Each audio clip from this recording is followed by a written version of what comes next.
Hello and welcome students, আশা করি তোমরা সকলেই খুব ভালো আছো। জ্ঞানজ্যোতি কোচিং সেন্টার পক্ষ থেকে তোমাদের সবাইকে আরো একবার স্বাগত। তো আমি মীরা ম্যাম, আমি আজকে তোমাদের ক্লাস 12-এর উচ্চ মাধ্যমিক বোর্ডের একটি কবিতা বোঝাতে চলেছি। আজকে যে কবিতাটা নিয়ে আমি তোমাদের সঙ্গে আলোচনা করব সেটা হচ্ছে, দেখো, তোমাদের ক্লাস 12-এর ক্রন্দনরতা জননীর পাশে, ক্রন্দনরতা জননীর পাশে, ঠিক আছে? ক্রন্দনরতা জননীর পাশে মৃদুল দাশগুপ্তের লেখা একটি কবিতা। এই কবিতাটা নিয়ে আমি আজকে তোমাদের সঙ্গে আলোচনা করব। আলোচনাটি শুরু করার পূর্বে তোমাদের ছোট্ট করে একটা ইনফরমেশন দিয়ে দিই। আমরা সিদ্ধান্ত নিয়েছি যে তোমাদের ক্লাস 12-এ যে প্রত্যেকটা সাবজেক্ট রয়েছে, প্রত্যেকটা সাবজেক্ট থেকে, যেমন ধরো বাংলা বিষয় থেকে তোমাদের সিলেবাসে যে কবিতা গল্পগুলো রয়েছে প্রত্যেকটা ধরে ধরে কিন্তু তোমাদের বুঝিয়ে আলোচনা করব এবং বুঝিয়ে দেওয়ার চেষ্টা করব। তার সঙ্গে তোমাদের সেখান থেকে গুরুত্বপূর্ণ নোটস এবং তোমাদের অনলাইনেও ক্লাস নেব বলে ভেবেছি। তো তোমরা, আর এই সম্পূর্ণ কিন্তু পুরো বিনামূল্যে, ঠিক আছে? তো তোমরা যারা যারা আমাদের সঙ্গে যুক্ত হতে চাইছো, আমাদের ডেসক্রিপশনে দুটো নাম্বার দেওয়া আছে, সেই নাম্বার দুটির সঙ্গে যোগাযোগ করে কিন্তু আমাদের সঙ্গে যুক্ত হয়ে যেতে পারবে, ঠিক আছে? তাহলে আমি আলোচনাটি শুরু করছি।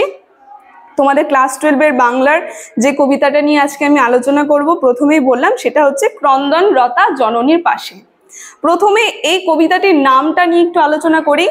ক্রন্দনরতা, ক্রন্দনরতা শব্দের অর্থ হচ্ছে হলো যিনি কাঁদছে, আর জননী শব্দের অর্থ আমরা জানি, জননী শব্দের অর্থ হচ্ছে হলো মা।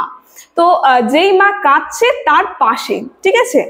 তো কবিতাটি শুরু করার পূর্বে আমি একটু বলি যে প্রত্যেকটা কবি কিন্তু যে কোনো কবিতা লেখে তার পিছনে কিন্তু যে কোনো একটা উদ্দেশ্য রয়েছে। তো কবি কি উদ্দেশ্যে এই কবিতাটি লিখেছে এবং কোন সময় এই কবিতাটি লেখা হয়েছিল, এটা কিন্তু খুবই গুরুত্বপূর্ণ, আমাদের এটা আগে জানতে হবে। তো সেটা নিয়ে আগে একটু আলোচনা করি যে 2006 সালে যে সিঙ্গুর আন্দোলন হয়েছিল, সেই সিঙ্গুর আন্দোলনকে কেন্দ্র করেই কিন্তু কবি এই কবিতাটি লিখেছিলেন, ঠিক আছে? তো আরেকটা তোমাদের এখান থেকে গুরুত্বপূর্ণ প্রশ্ন রয়েছে যে এই কবিতাটি কোন কাব্যগ্রন্থ থেকে নেওয়া হয়েছে। এই কবিতাটি নেওয়া হয়েছিল ধানক্ষেত থেকে নামক কাব্যগ্রন্থ থেকে কিন্তু এই কবিতাটি নেওয়া হয়েছে, ঠিক আছে? তো সিঙ্গুর আন্দোলনটা কি এবং কি কারণে হয়েছিল সেটা আমরা আগে একটু জানি। সেই বিষয়ে যে 2006 সালে যে সিঙ্গুর আন্দোলনটা হয়েছিল সেটা হচ্ছে কৃষকদের যে জমি ছিল সেই জমি কেড়ে নিয়ে সরকাররা বলল যে সেই জমির উপরে কি করবে, সেই জমির উপরে শিল্প কারখানা এগুলো স্থাপন করে শিল্প তৈরি করবে, ঠিক আছে? তো এটা নিয়ে কৃষকদের জমি কেড়ে নেবে, এই নিয়ে কৃষকরা কি করলো, নিজেদের অধিকারের দাবিতে তারা পথে নামলো, ঠিক আছে? পথে নেমে তারা আন্দোলন করা শুরু করলো। স্ত্রী এবং তার যে সন্তান যারা যারা ছিল সবাইকে নিয়ে পথে নেমে তারা বিভিন্ন মিছিল এগুলো দাবি করা শুরু করলো নিজেদের অধিকারটা। কিন্তু সরকার তাদের ক্ষমতার প্রয়োগ করে সেই যারা দাবি করছিল, যারা প্রতিবাদ করছিল, সেই প্রতিবাদকদের কণ্ঠ কি করলো, রুধে দিল, ঠিক আছে? কি করলো, তাদের যে সন্তান যারা ছিল, সন্তান স্ত্রী, তাদের প্রাণটা অবধি কেড়ে নিল, ঠিক আছে? তো এই যে সরকারের যে এরকম অন্যায়, এর বিরুদ্ধে কিন্তু প্রতিবাদের ধ্বনি তিনি তুললেন এই কবিতাটার মধ্যে, ঠিক আছে? তাহলে কবিতাটির প্রত্যেকটা লাইন নিয়ে আলোচনা করি, আমরা আরো এর বিষয়বস্তুটা বুঝতে পারবো। দেখো, কবিতাটির প্রথম লাইনে আমরা চলে যাই। প্রথম লাইনে রয়েছে যে ক্রন্দনরতা জননীর পাশে এখন যদি না থাকি, কেন তবে লেখা, কেন গান গাওয়া, কেন তবে আঁকা আঁকি। দেখো, প্রথমেই বলেছে যে ক্রন্দনরতা জননীর পাশে, অর্থাৎ যে মা কাঁদছে সেই মার পাশে যদি এখন না থাকি, অর্থাৎ আমরা মায়ের সন্তান, যেই মা তার সন্তান হারা হয়ে কাঁদছে, এই দূর সময় আমরা যদি তার সন্তান হয়ে এখন পাশে না থাকতে পারি তাহলে আমরা কিসের সন্তান?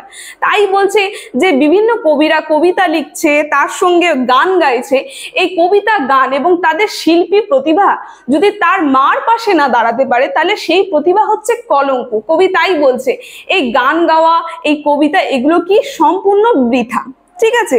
তো তাই বলছে এগুলো করার কোনো মানে হয় না, এগুলোর কোনো উদ্দেশ্য নেই। তারপরের লাইনে পরের প্যারাতে আমরা চলে যাই। সেকেন্ড প্যারাতে বলেছে, নিহত ভাইয়ের শবদেহ দেখে না হয় যদি ক্রোধ, কেন ভালোবাসা, কেন বা সমাজ, কিসের মূল্যবোধ।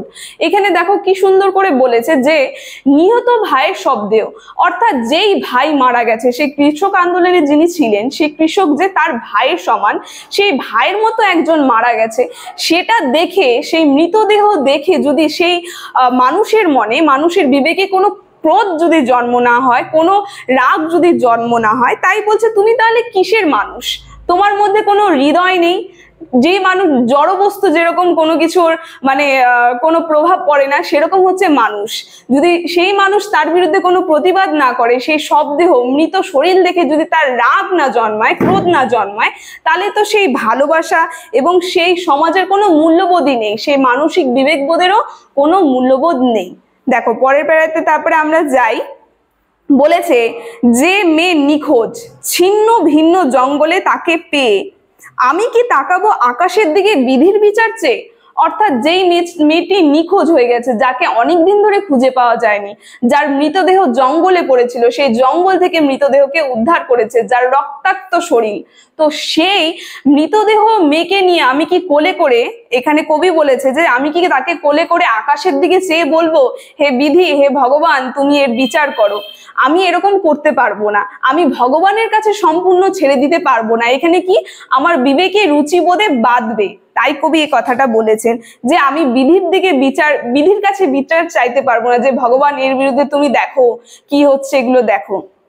এগুলো সম্পূর্ণত কি কবির বিবেকে বাদে, তাই বলেছে যে আমি তা পারি না, যা পারি কেবল সেই কবিতায় জাগে। তাই বলছে তিনি আকাশের দিকে চেয়ে ভগবানের কাছে এটা বলবে না যে তুমি এর বিরুদ্ধে প্রতিবাদ করো, এটা তিনি করতে পারবে না। তার কি, তার যে মানসিক বিবেক, সেই রুচি বোধে তার এগুলো জাগে। বলেছে আমি যা পারি সেটা কবিতায় জাগে, কবি যা পারে সেটা কি করে, সে কবিতার মাধ্যমে সেটা জাগিয়ে তোলে। কি জাগিয়ে তোলে, আসো সেই লাইনটা দেখি। শেষ লাইন দুটা প্যারাতে তিনি বলে দিয়েছে যে আমার বিবেক আমার বারুদ বিস্ফোরণের আগে। অর্থাৎ কবির যে বিবেক রয়েছে, যে বারুদ রয়েছে, সেগুলো কি করেছে তিনি বিস্ফোরণের আগে সেটা এই কবিতার মাধ্যমে জাগিয়েছেন। মানে তার যে বিবেকটা, সেটা কিন্তু এই কবিতার মধ্যে তিনি স্পষ্টভাবে ফুটিয়ে তুলেছেন। তিনি অর্থাৎ লাস্টের লাইন দুটাই তিনি এটা আমাদেরকে বুঝিয়েছেন, যখনই কোনো পাঠক এই বিষয়টা, এই কবিতাটা পাঠ করবে, তখন তার মনের মধ্যে একটা প্রতিবাদের ঢেউ